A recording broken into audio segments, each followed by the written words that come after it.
시대의 소망 제17장 니고데모. 니고데모는 유대 나라에서 책임 있는 높은 지위를 차지하고 있었다. 그는 고등교육을 받았고 비범한 재능을 가지고 있었으며 영예로운 국회의원이었다. 그도 다른 사람들처럼 예수님의 교훈에 감동을 받았다. 그는 부자요, 유식하고 존경받는 사람이었지만 이상하게도 초라한 나사렛 사람에게 마음이 끌렸다. 구주의 입에서 나온 교훈들은 그에게 큰 감명을 주었으며 그는 이 놀라운 진리에 대하여 더 많이 배우기를 원하였다. 그리스도께서 성전을 정결하게 하면서 행사하신 권위는 제사장들과 관원들의 결정적인 증오심을 불러일으켰다. 그들은 이 이상한 사람의 능력을 두려워하였다. 미천한 갈릴리 사람의 그러한 대담한 행동은 용인할 수가 없었다. 그들은 그분의 사업에 종지부를 찍기 위해 열중하였다. 그러나 모두가 이 음모에 찬성한 것은 아니었다. 어떤 이들은 그렇게도 뚜렷이 하나님의 영의 감동을 받아 움직이는 그분을 반대하는 것을 두려워하였다. 그들은 이스라엘의 지도자들의 죄악을 책망하므로 선지자들이 어떻게 죽임을 당하였는지를 기억하였다. 그들은 유대인들이 이방 나라에 종살이를 한 것은 하나님의 견책을 거절한 그들의 완고함의 결과였음을 알고 있었다. 그들은 제사장들과 관원들이 예수님을 모함하여 그들의 조상의 발자취를 따르므로 그 결과 나라에 새로운 재앙이 임하게 될 것을 두려워하였다. 니고데모도 이런 생각에 동감이었다. 사내들인 회의에서 예수님에 대해 취해야 할 조치를 강구하고 있을 때 니고데모는 주의와 자제를 조언했다. 만일 예수께서 진실로 하나님께로부터 권위를 부여받았다면 그분의 경고를 거절하는 것은 위험한 일이 될 것이라고 주장했다. 제사장들은 감히 이 권고를 무시하지 못했으며 한동안은 구주께 대항하는 공공연한 조치를 취하지 않았다. 니고데모는 예수님의 말씀을 들은 이래로 메시아에 관한 예언들을 열심히 연구했다. 연구하면 할수록 이분이 바로 오시기로 되어 있었던 바로 그분임을 더욱 굳게 확신하게 되었다. 이스라엘의 많은 사람들과 같이 그도 성전의 모독 행위를 보고 크게 애통해야 했었다. 그는 예수께서 매매하는 자들을 쫓아내실 때에 그 광경을 목도하였다. 그는 거룩한 능력의 놀라운 현실을 보았다. 그는 구주께서 가난한 자들을 받아들이고 병자들을 고치시는 것을 보았다. 그는 그들의 기쁜 표정을 보았으며 그들이 찬송하는 말을 들었다. 그리하여 그는 나사렛 예수님이 하나님께서 보내신 자임을 의심할 수가 없었다. 그는 예수님과 면담하기를 심히 원하였으나 그분을 공개적으로 찾는 것을 꺼려하였다. 유대의 관원으로서 아직까지 그다지 알려지지도 않은 일개 교사에게 공명하고 있음을 자인한다는 것은 너무나 굴욕적인 일이 될 것이었다. 그리고 그가 찾아간 것을 사내들인에서 알게 되면 그들의 조롱과 비난을 받게 될 것이었다. 그는 은밀하게 면담하기로 결심하였으며 만일 자기가 개인적으로 찾아간다면 다른 사람들이 자신의 모본을 쫓게 될 것이라는 근거에서 이 회견을 변명하였다. 감람산에 있는 구주의 휴식처를 특별히 물어서 한 다음에 그는 도시가 잠이 들어 조용해질 때까지 기다렸다가 예수를 찾아갔다. 니고데모는 그리스도 앞에서 이상한 수줍음을 느꼈으나 그것을 태연하고 위험 있는 모습으로 감추려고 애썼다. 그는 랍비여, 우리가 당신은 하나님께로서 오신 선생인 줄 아나이다.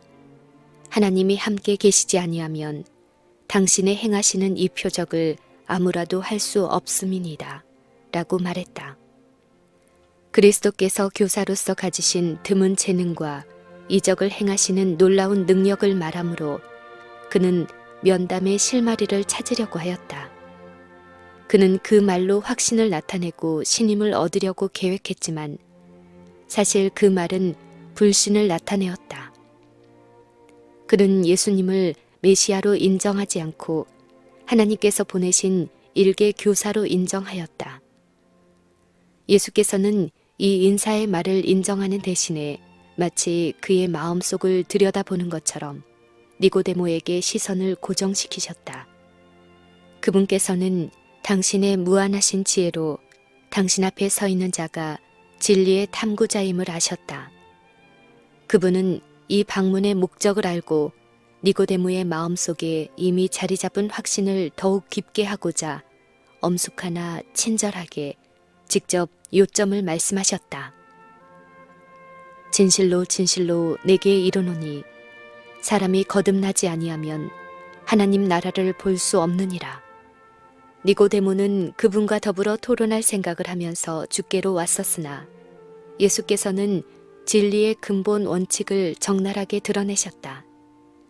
예수께서는 니고데모에게 그대가 필요로 하는 것은 이론적인 지식보다 영적 중생이다. 그대는 그대의 호기심을 만족시킬 것이 아니라 새로운 마음을 가져야 한다. 그대가 하늘의 사물을 인식할 수 있으려면 먼저 위로부터 오는 새 생명을 받아야 한다. 모든 것을 새롭게 하는 이 일이 일어나기 전에는 그대가 나와 더불어 나의 권위와 사명에 대해 토론할지라도 그것은 구원의 유익을 가져다 주지 못할 것이라고 말씀하셨다. 니고데모는 침례 요한이 회개와 침례에 대하여 전파하며 사람들에게 성령으로 침례를 주리라는 분을 가리키는 말을 들었다. 니고데모 자신도 유대인들에게 영성이 부족하다는 것과 그들이 대체로 편협하고 세속적인 야심의 지배를 받고 있다는 것을 알고 있었다. 그는 메시아가 오실 때에는 사물의 형편이 더 나아지기를 바랬다. 그러나 침례 요한의 마음을 감찰하는 기별도 그에게 죄를 자각시키는 역사를 이루어내지 못했다. 그는 엄격한 바리새인이었고 자신의 선한 행위를 자랑하였다. 성전의 봉사를 받드는 일에 있어서 그의 자선과 관대함이 높이 평가되었으므로 그는 자신이 하나님의 은총을 받고 있다고 생각했다. 그런데 지금의 상태에서는 하늘나라가 그에게는 너무 깨끗하여 들어가 볼 수 없다는 생각에 깜짝 놀랐다. 예수께서 사용하신 거듭남에 대한 비유는 니고데모에게 전혀 낯선 것은 아니었다. 이교에서 이스라엘 신앙으로 개종한 자들은 흔히 방금 태어난 아이들로 비유되었다. 그러므로 그는 그리스도의 말씀을 문자 그대로 해석해서는 안 된다는 것을 마땅히 알아차렸어야 했다. 그러나 자기는 이스라엘인으로 태어났으므로 하나님의 나라에서의 한 자리는 분명히 보장되어 있다고 생각했다. 그는 자신이 변화할 필요가 없다고 생각했다. 그러므로 구주의 말씀을 들었을 때 놀랐던 것이다. 그는 그 비유의 말을 자기 자신에게 밀접하게 적용하는 것에 화가 났다. 바리새인의 교만이 진리를 탐구하는 자의 정직한 욕망과 싸우고 있었다. 그는 그리스도께서 이스라엘의 관원이 된 자신의 지위를 존중하지 않고 평소처럼 자신에게 말씀하시는 것을 이상히 여겼다. 니고데모는 놀라서 침착성을 잃고 풍자가 가득 섞인 말로 그리스도에게 대답하였다. 사람이 늙으면 어떻게 날 수 있겠삼나이까. 예리한 진리가 양심을 찌를 때 많은 사람들이 하는 것처럼 니고데모도 육에 속한 사람은 하나님의 성령의 일을 받지 않는다는 사실을 드러냈다. 그의 마음속에는 신령한 것에 반응하는 것이 없었는데 이는 신령한 일은 신령한 것으로 분별되기 때문이다. 그러나 구주께서는 논쟁을 논쟁으로 대하지 않으셨다. 그분께서는 엄숙하고도 조용한 위엄을 가지고 손을 드시면서 진리를 더욱 확신 있게 강조하셨다. 진실로 진실로 내게 이르노니 사람이 물과 성령으로 나지 아니하면 하나님 나라에 들어갈 수 없느니라. 니고데모는 그리스도께서 물로 침례를 받는 일과 하나님의 영으로 마음을 새롭게 하는 일을 언급하고 계신다는 사실을 알았다. 그는 자신이 침례 요한이 예언하던 분 앞에 있음을 확신하였다. 예수께서는 계속해서 말씀하셨다. 육으로 난 것은 육이요 성령으로 난 것은 영이니 본성적으로 사람의 마음은 악하다. 그러므로 누가 깨끗한 것을 더러운 것 가운데서 낼 수 있으리이까? 하나도 없다. 어떤 인간의 발명품이라도 죄지은 영혼을 위한 치료제를 발견할 수 없다.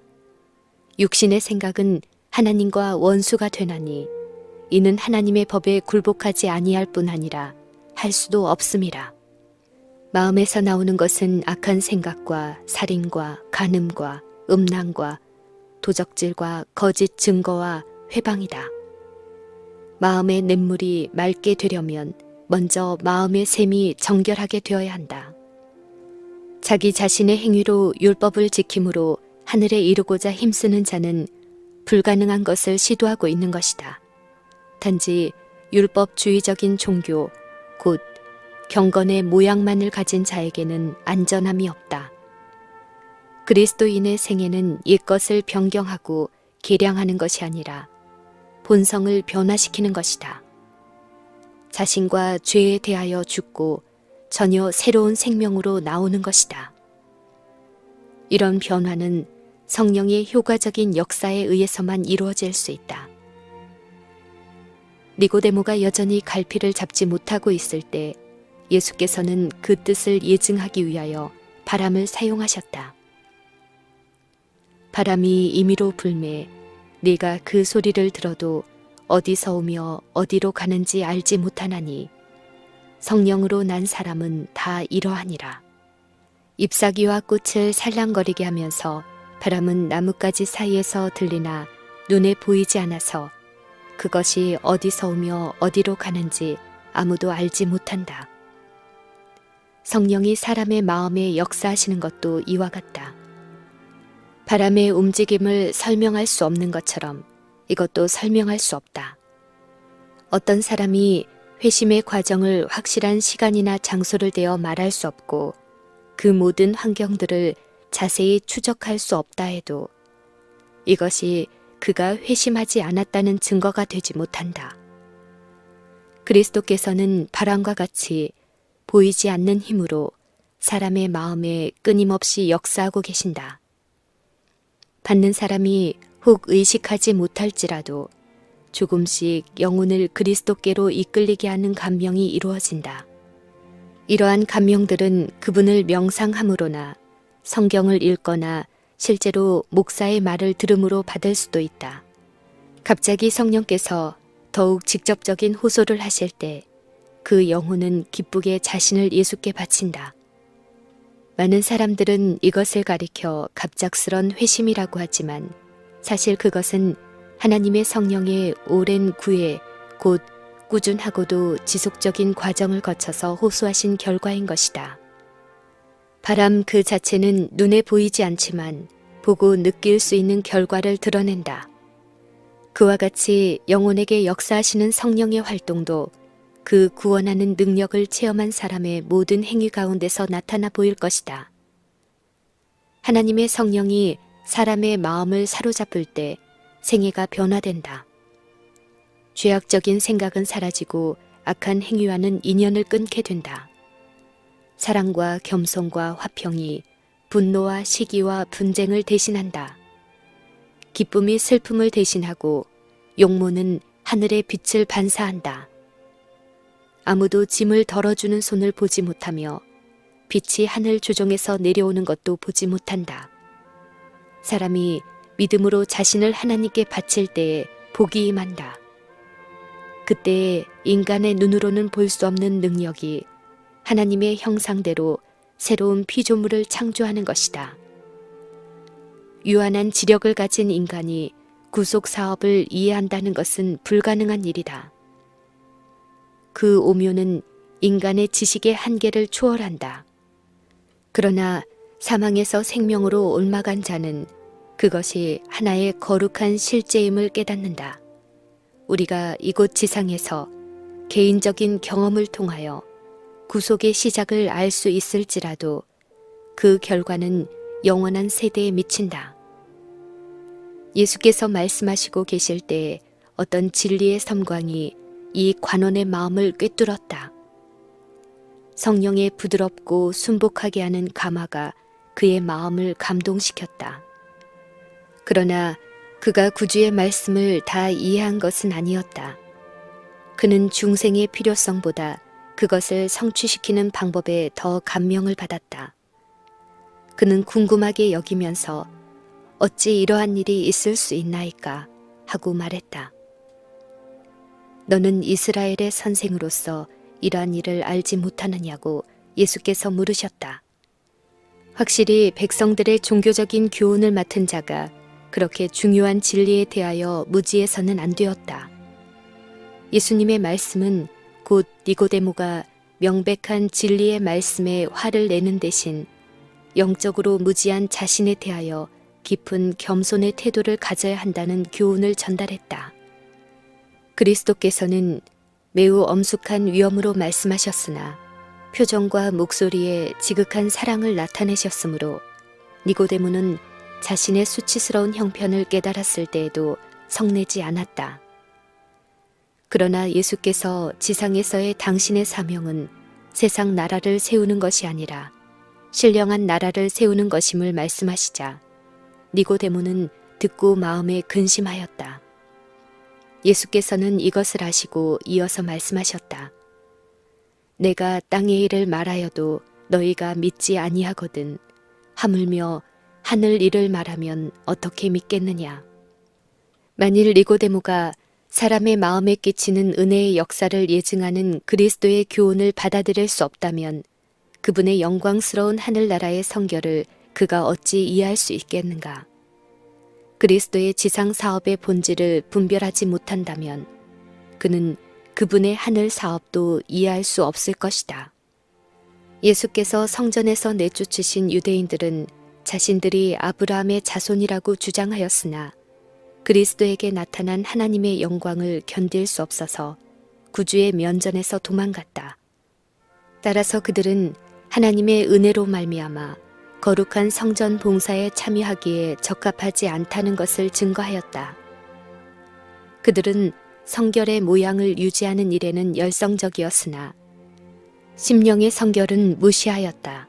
그들은 율법의 자구에는 엄격하였지만 그 정신은 늘 범하고 있었다.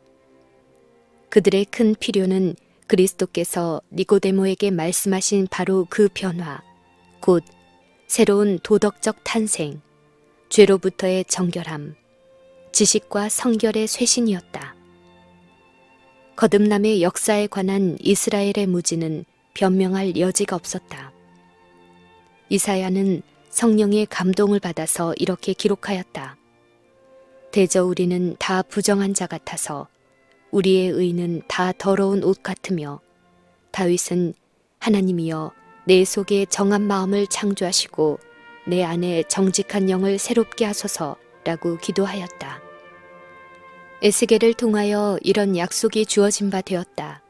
또 새 영을 너희 속에 두고 새 마음을 너희에게 주되 너희 육신에서 굳은 마음을 제하고 부드러운 마음을 줄 것이며 또 내 영을 너희 속에 두어 너희로 내 율례를 행하게 하리니 너희가 내 규례를 지켜 행할지라. 니고데모는 흐린 마음으로 이 성경의 말씀들을 읽었었으나 그는 이제 그 말씀의 뜻을 깨닫기 시작했다.